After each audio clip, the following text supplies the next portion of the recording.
First, just want to say thank you. I have had an enormous amount of success in my life, thanks to everybody that is in DTA and Speed Up and this new game with the Axie Infinity and all the things I've done in real estate and businesses. So I just want to say thank you. For everybody that's been a part of DTA, all the students, everybody that's helped before, current, and after. Just want to say absolutely thank you, because that's what Christmas is all about, right?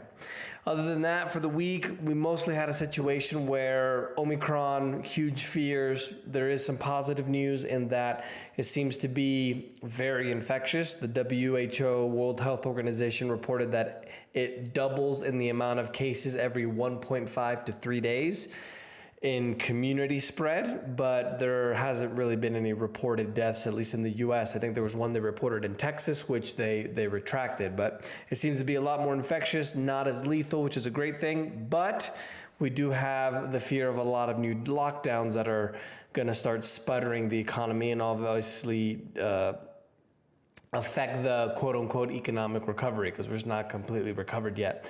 So that's basically what happened overall this week. And we have countries in Europe that are actually going back into lockdown mode. And I'll share that with just a second.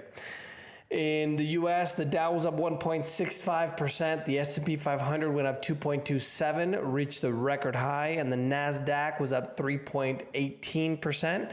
Overseas market news, global stocks have a capitalization of $1.8 trillion. And one of the things I found extremely interesting was the fact that world stocks are now worth $118 trillion, which is about 140% of the world GDP, global economy. So the value of the stocks are 118 trillion, which are 140% larger than what the global economy actually is. I thought that was a pretty interesting stat. European markets mostly higher for the week. Spain was up 3.03%. Istanbul can't catch a break. They cratered down over 10%. Latin American and Canadian markets were mixed. Canada was up 2.31%. And then in the Middle East, we have markets that are mostly mixed, with Egypt being positive 0.75%.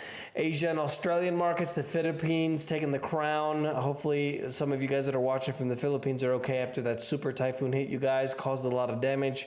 My heart goes out to you guys. Philippines went up 1.61%.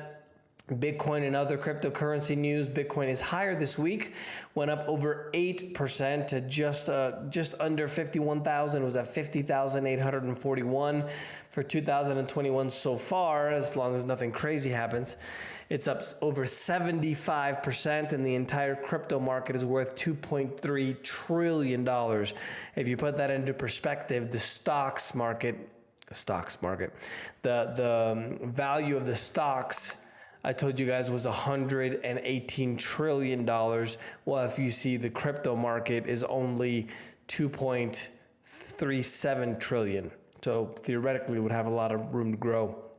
Other than that, commodities, good news and bad news. There's already starting to be some energy problems and blackouts in Europe. We talked about that, I believe, about 2 or 3 months ago, right?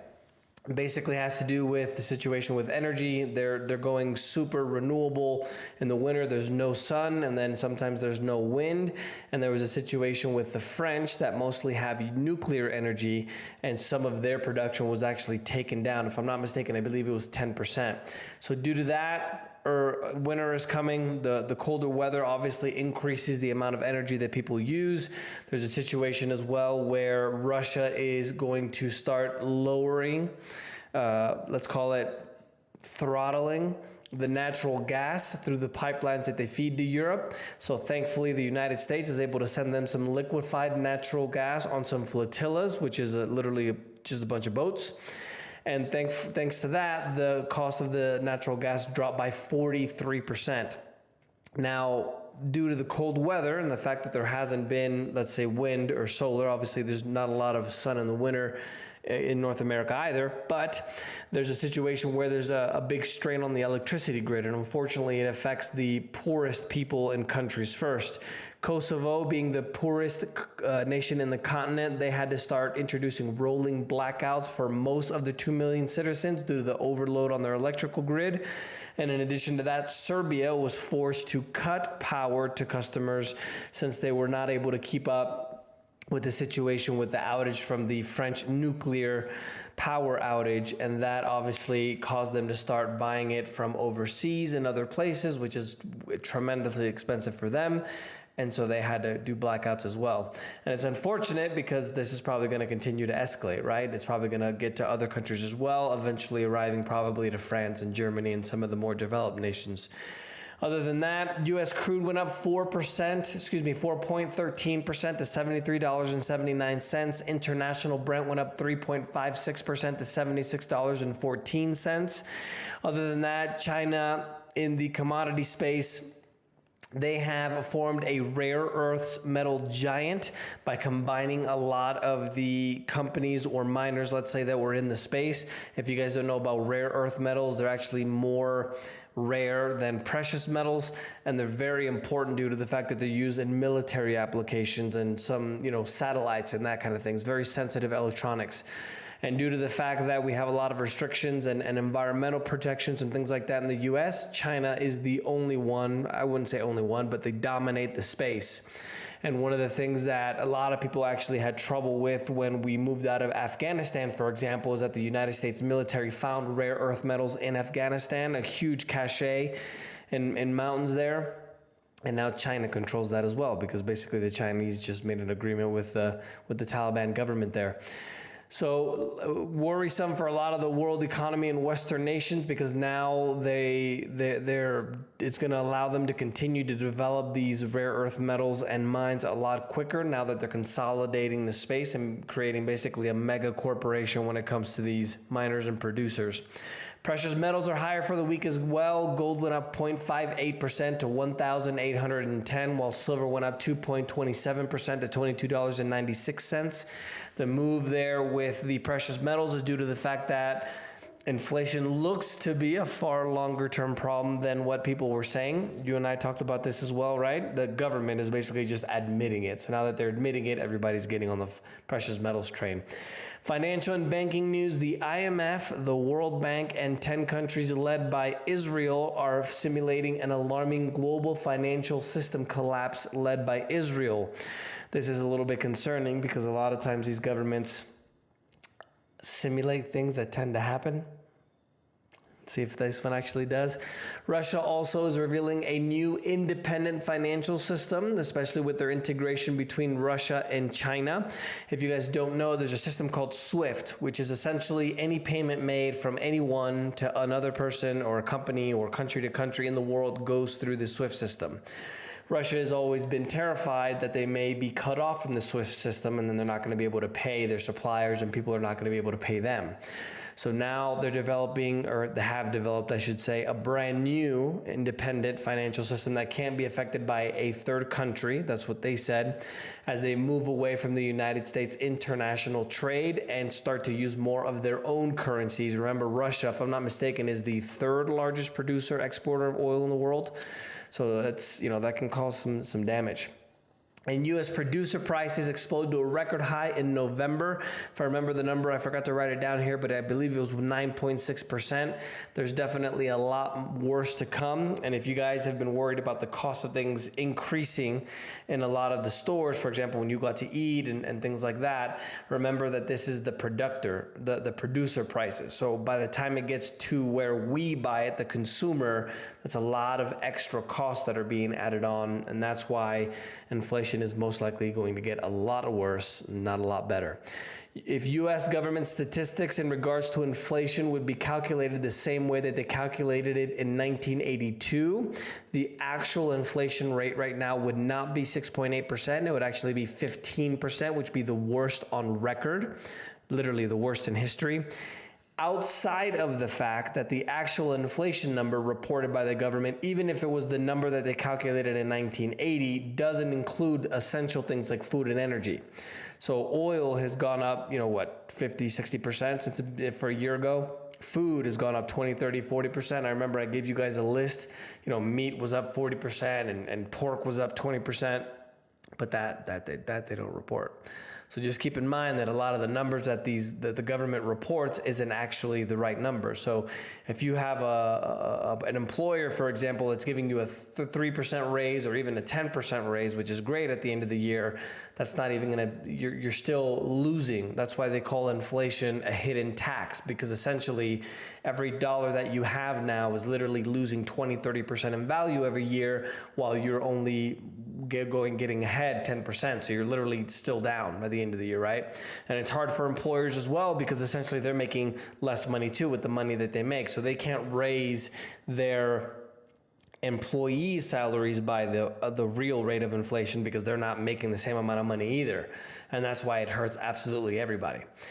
After the shock of inflation, the bond supply tremor may exist next for the global markets. There's a central bank that is the most reliable buyer, they say, for developed central banks, mainly the United States, the UK, Japan, and the Eurozone, has decided to stop buying so much debt, which essentially means that they're going to cut their purchases of about $2 trillion, followed by the cut that they already made of $1.7 trillion last year, which means that the governments are going to have to borrow a lot more money.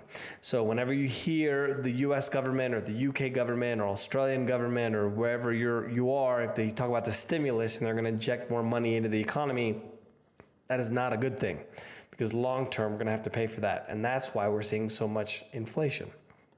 Outside of that, China on Monday announced a cut in its one-year loan prime rate from 3.85 to 3.8 in an effort to prop up the growth and the slowing economy. So they're seeing a slowdown. And Monday, Canada's Bank of Montreal announced advanced talks to buy the U.S. division of the 7th largest bank in the world, which is BNP Paribas from France. They've decided to go ahead and exit the U.S. market, while Bank of Montreal is looking to get into the U.S. market. And the Federal Reserve estimated that Americans owe up to $1.75 trillion to the student loan mafia in Q3. And due to that, the average taxpayers say that they owe about $40,000 in student loan debt. And due to that and the situation with the rapidly spreading Super Michael Jordan Supreme Elite 3.0 Omicron variant, they decided the Biden administration to extend the federal student loan repayments. So we're going to have another extension where we don't have to pay until May 1st, 2022. In political news, U.S. Senator Joe Manchin has dashed the hopes of the Senate administration to release their new Build Back Better bill, which is estimated by the government to be to $1.75 trillion.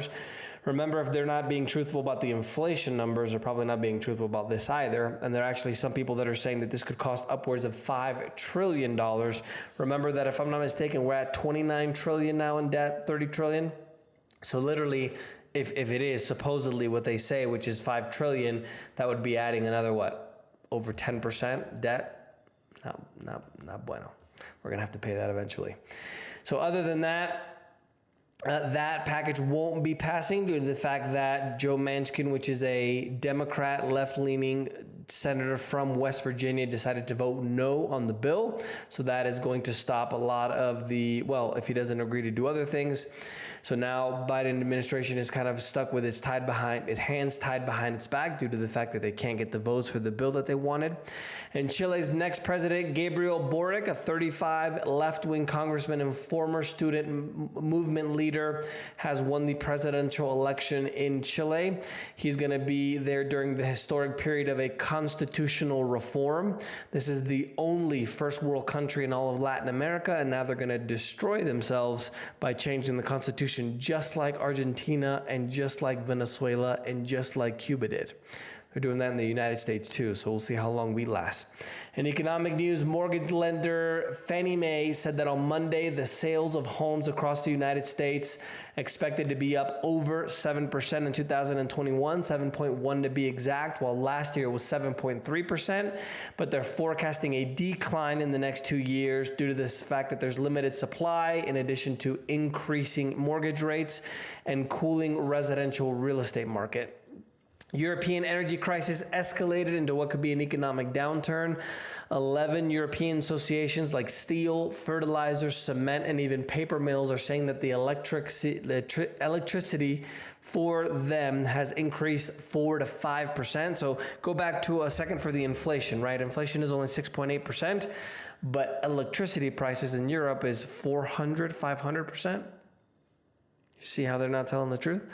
So because they have skyrocketed in price, it may force them to stop operations because it has become uneconomical for them to continue production. So it's even worse problems for the supply chains and the things that we need. In corporate news, Boeing, the large aircraft maker, went up almost 6% on Tuesday after it was reported that UPS was going to order 19 767 jets. Also, RBC, the Royal Bank of Canada, said that they're one of the top stock picks for 2022, saying that it sees a lot of free cash flow improving. Nike shares went up by over 6% after they increased their earnings. They topped the expectations on both earnings and sales due to robust consumer demand in their biggest market, which is North America. They did scale back a little bit on their expectations of what the future revenue growth was going to be, and now they're saying that they're only going to grow in single digits and not double digits. Shares of pharmaceutical giant Moderna went down over 6% after it was announced that the U.S. government gave emergency authorization to Pfizer for a new COVID pill that you could take in order to go ahead and help you with the pandemic. The actual pill is called Paxlovid. And in trade news, Taiwan's export orders grew faster than expected in November, over 13%. This is due to heavy demand for the technological items that we all love and adore. And in addition to that, the holiday shopping season. Remember that Taiwan is one of the countries that produces the most semiconductors, which basically is in everything now since we have mostly electronics in our lives. Other than that, China has placed tight restrictions on the border and the ports after the pandemic outbreak that they had in order to be able to try to control it. There's a lot of towns now that are suffering, and even countries. There's exporters like Myanmar, Laos, and Vietnam that are in big trouble because there's now lines that are extremely long at the borders, and now a lot of merchandise could actually be ruined due to the fact that they can't get into the country or they can't get in fast enough. And in technology, Moderna is claiming that a third dose is going to increase antibody against the new Michael Jordan, Messi, Ronaldo 3.0 Elite Omicron variant. They're saying that the results of an extra 50 microgram dose increases your antibodies 37 times, while a 100 microgram dose increases your antibody levels 83 times, even as they are working on a new shot for the new strain. And in investment news, global merger and acquisitions shattered records in 2021. The volume went up by 63% to $5.63 trillion by December 16th. That surpassed the pre-financial crisis record of $4.42 trillion in 2007. And ironically, the last time we had these kind of great numbers in mergers and acquisitions, we had a financial crisis. So we'll see if that's actually coming next. I believe so. Other than that, U.S. November new homes were down 14% from a year ago, while the median price of newly built homes went up 19% from one November to the next. And U.S. single-family rents in October went up 10.9% year over year, 3 times the 3.2% annual growth rate seen in October of 2020. But the inflation is only 6.8%, don't worry. Other than that, the Chinese struggling real estate developers are facing a growing number of repayments. In the second quarter alone, they're going to have to, in the quarter one, they're going to have $18.5 billion. I'm going to start that over to make sure it's clear. They're going to owe $19.8 billion in quarter one and then $18.5 billion in quarter two. So a lot of people are fearing that a lot of these developers in China, like Evergrande, for example, aren't going to be able to pay those debts, which is going to, if they don't, most likely cause a huge crisis economically in the world. Russian authorities have pressured a lot of the tech firms this year. They're accusing them of not moderating their content properly by allowing users to post illegal content that interfere in the country's internal affairs. Google was fined $98 million, while Meta, which is the parent of Facebook, in addition to Twitter, have also been fined for the same exact thing. And U.S. recorded in international events, the U.S. recorded 1.7 million illegal southwest border crossings past year as of October, highest numbers since 1960, nearly 4 times the previous year. And in addition to that, that's only the people that were actually caught, not the people that weren't caught that already got through the border. And the WHO is warning the World Health Organization that, as I mentioned before, that the Omicron cases are doubling every 1.5 to 3 days in community spread, even though there's a situation where the UK now is seeing a dramatic surge in cases. Austria is imposing stricter travel rules as it just was ending the lockdowns. Germany as well as increasing its travel restrictions, while the Netherlands is literally going back into lockdown on Sunday, which is probably when you're going to watch this video, all the way to January 14th. Meantime, in places like Florida, Texas, and Sweden, 0 restrictions, 0 mandates, 0 masks, and everything is fine. Makes you kind of question things, huh? Germany's Chief of Navy, Vice Admiral K. Achim Schanbach, is stating that the Chinese are increasing their navy every 4 years by the equivalent of the entire French Navy. He also said that alongside the Chinese naval buildup, they're pressuring or strongly suggesting that they follow the international rules for maritime matters, due to the fact that they don't seem to care about the rules too much. And other than that, the U.S. will soon lift the restriction that was placed on the 8 southern African nations over the variant. In addition to that, the U.K. has already removed their restrictions. And an unusual facts this week, U.S. flights are canceled supposedly because they have a lot of COVID-19 variant positive tests. Thursday, there were 284 flights that were canceled. Friday, there were 688 flights canceled. And on Saturday morning, it went to 834. So hopefully you weren't caught in that. That's the news for this week, guys. I'm going to go. If you have any questions, don't forget to subscribe. And we'll see you next week. Have a good one.